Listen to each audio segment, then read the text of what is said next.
Around 5 p.m. on the evening of September 6, 2004, in the small West Tennessee town of Humboldt, 27-year-old Sara Summer dropped her 3 young sons off at her mother Kathy's house, telling her she would be back to pick them up later. Tragically, after leaving, they never saw her alive again. 6 days later, on September 12, 2004, investigators were called out to a cornfield off White Brothers Road, between Humboldt and Gibson, where a local teen hangout known as The Hole was now engulfed in flames. As they approached the scene, they smelled gasoline, but underneath that smell was something far worse, something one of the responding Bradford police officers, Ryan Shanklin, would later describe as a smell you'll never forget. That smell was decomposition. Once the fire was out, they found Sara's remains inside, and as investigators uncovered the truth of what happened, they would be shocked to learn that her killer was someone she had recently trusted and let back into her life.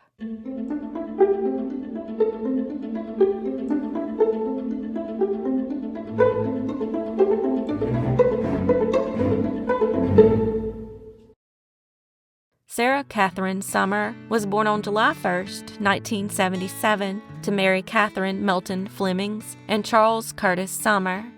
She grew up in the small Gibson County town of Humboldt, Tennessee, in a household with 4 siblings. Sara was particularly close to her mother, Kathy, who was a homemaker, and the two spent a lot of time together. Her sister, Sonia, later described her as a young woman who was always very insecure about herself and felt that she wasn't pretty enough or worthy enough to find Mr. Right. While she was still in high school, Sara got pregnant with her first son, Christopher, whose father was a man named Bruce. After their relationship ended on amicable terms, Sara raised Christopher on her own for a while before meeting and quickly marrying a man named Tim Henson. With Tim, Sara had 2 more sons, Shane and Adam.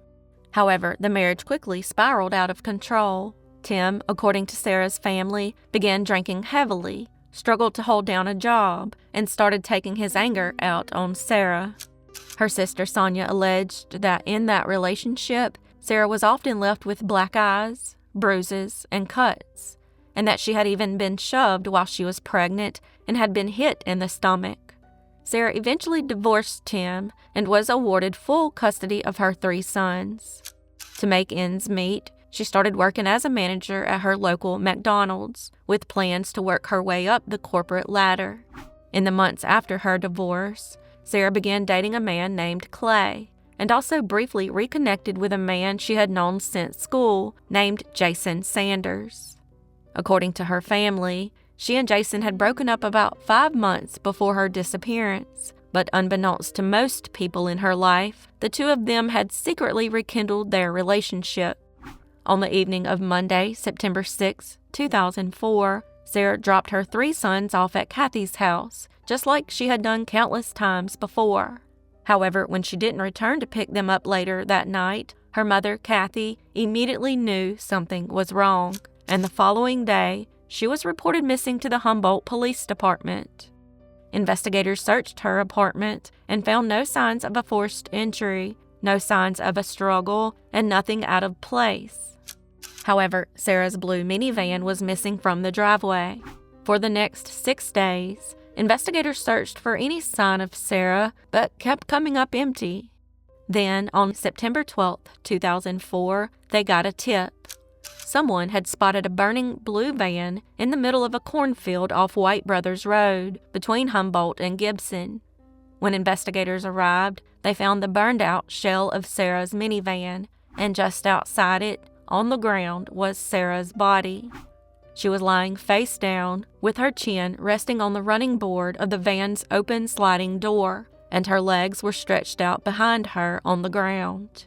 Her body had been doused with an accelerant and set on fire. However, the fire was not the cause of her death. During the autopsy, it was discovered that she had died from blunt force trauma to the back of her head. Sadly, when Kathy was notified of her daughter's death, she was so overcome with grief that she had a severe breakdown and had to be admitted to the hospital. Meanwhile, investigators were quickly trying to locate Sara's killer and started with her ex-husband Tim due to the documented history of domestic violence. However, he was quickly cleared after he provided a solid alibi. They also looked into Sara's recent boyfriend, Clay, but there was no evidence connecting him to the crime either. Then, investigators found something inside Sara's home that would crack the case wide open. On her kitchen counter, Sara had written the words, and I quote, "Back with Jason." When investigators followed up with her family, they learned that Jason was Jason Sanders, the man Sara had known since school and had recently rekindled a relationship with in secret. However, when they tried to track Jason down, his father told them he was out of state working in Kansas City, a statement that would later be proven to be a lie, an intentional lie at that. Investigators then received a call from Jason, who claimed he hadn't seen Sara in weeks and said that the last time he had heard, she was now with Clay. However, Clay had already been ruled out, and the more investigators looked into Jason's alibi, the more it began to fall apart. They learned that he had never been in Kansas City at all and had actually been staying with a friend named Beth Kaiser, who lived just outside of Humboldt. Once he was located, officers were able to take him into custody on an outstanding DUI warrant while they continued investigating the case. And then Beth Kaiser's teenage daughter gave them the break they needed. The teen told police that on the day Sara disappeared, Jason had left the house and returned around 9:30 or 10 p.m. with muddy clothes, refusing to tell her where he had been. She also told police that on the day Sara's body was found burning in the cornfield, she had gone with Jason to a nearby Little General convenience store in Beth's red pickup truck, where surveillance footage captured him filling up a gas can. Later that day, he borrowed the same truck, but this time left on his own. Phone records confirmed that Sara and Jason had been communicating heavily on the day she disappeared, before the communication suddenly stopped cold. Investigators even pointed out that it was strange he never called her again, almost like he knew she was already dead. There were also corn stalks found stuck under Beth's truck, which placed him at the crime scene. Then, on Jason's own boots, they found traces of the same accelerant used to start the fire. Investigators theorized that Sara and Jason had met in her minivan on the evening of September 6, gotten into a physical confrontation, and that Jason had killed her with a single blow to the back of her head. He then drove her van and her body out to the cornfield off White Brothers Road and left her there. 6 days later, with her body decomposing and beginning to draw attention from local wildlife and neighbors, Jason returned to the scene with a gas can and set her van, and the surrounding area on fire to try to destroy the evidence. Once they had enough evidence, Jason was indicted on charges of first-degree murder, abuse of a corpse, and destruction of private property. On July 11, 2006, however, he took a plea deal with prosecutors and pleaded guilty to second-degree murder in exchange for a 15-year prison sentence. Sara's sister, Sonia, called the sentence an absolute slap in the face, adding how physically sick they were about it. Sara's family would then relive the entire ordeal again when Jason was released from prison on December 22, 2017, after serving just under 13 years of his 15-year sentence. As of June 2026, Jason Sanders is a free man, and Sara Summer's 3 sons, Christopher, Shane, and Adam, have had to continue living their lives without their mother, who they miss dearly.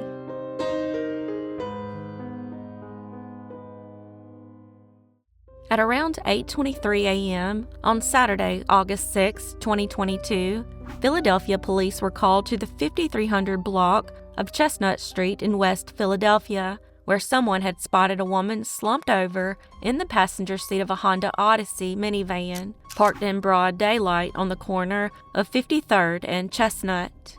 When officers arrived, they found 32-year-old Ashley Lockhart, a beloved mother of 6 little girls, stabbed multiple times with the knife still in her face.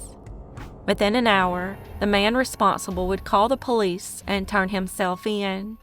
Ashley Lockhart was a 32-year-old mother of 6 daughters who lived in West Philadelphia, Pennsylvania. Her family described her as a devoted, loving mother who had built her entire life around her girls, whom she affectionately called her 6 charms. The oldest of those 6 daughters was 10 years old at the time of Ashley's death, and the youngest was just 5 months old. She was also engaged to a 34-year-old man named Raymond Thompson, who was also the father of all 6 of her daughters.